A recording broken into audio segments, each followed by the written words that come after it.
Welcome to Ascende Superius. This reflection is on ZigZag World. The first word that comes into my mind is unrest.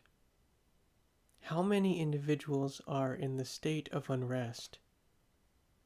It seems as though everyone is struggling to find this rest, secretly desired in the depths of one's heart.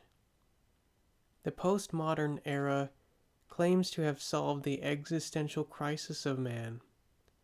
Those who purport such an idea offer a vast array in which the solution rests. It no longer exists in the pursuit of finding other, outside of oneself, but rather in redefining self by physical and concrete means which have an optimal enhancement of limitlessness, or what might be called fluidity. However, in order to advertise and sell such a mantra, those manufacturing the idea must first institutionalize a structure that permits in safety the possibilities of change.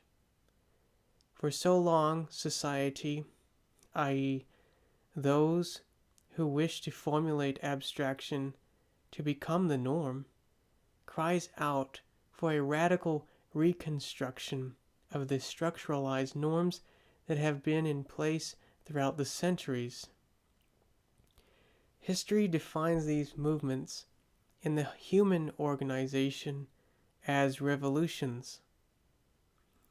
There are key elements and predetermined rules which abdicate the equilibrium to be unsettled for a specific amount of time to permit the restructuring to take place. In olden barbaric times, ideals displace ideals through the means of violence. War is declared against the opposition for change. What is so cunning, however, is that a cause does not naturally spring up within of itself, but rather stems from a series of thought-provoking questions and or statements that seek possibilities for a new system, improved and somehow more liberal in the allowance of individual freedoms. The irony is, though, that no matter how well-intentioned or great an idea may be, someone's freedom is always sacrificed in the plan to establish a better world for the human race. Remember, war is the plausible undertaking in which to set forth new ideals against freedoms that persecute or oppress the other who seek their freedoms.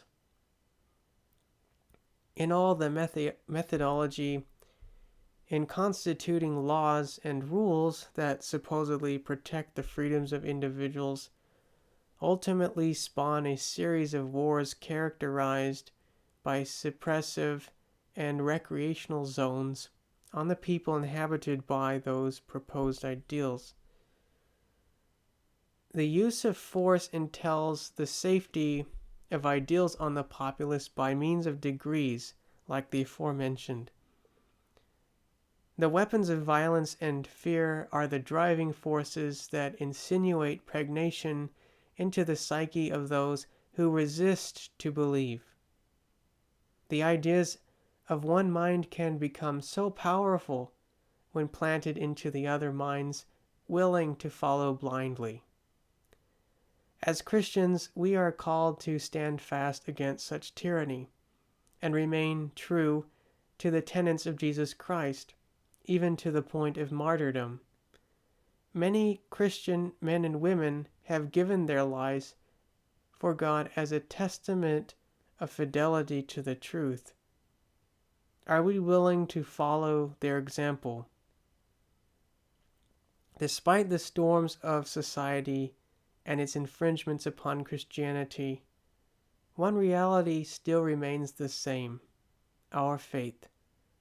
Let us continue to be faithful.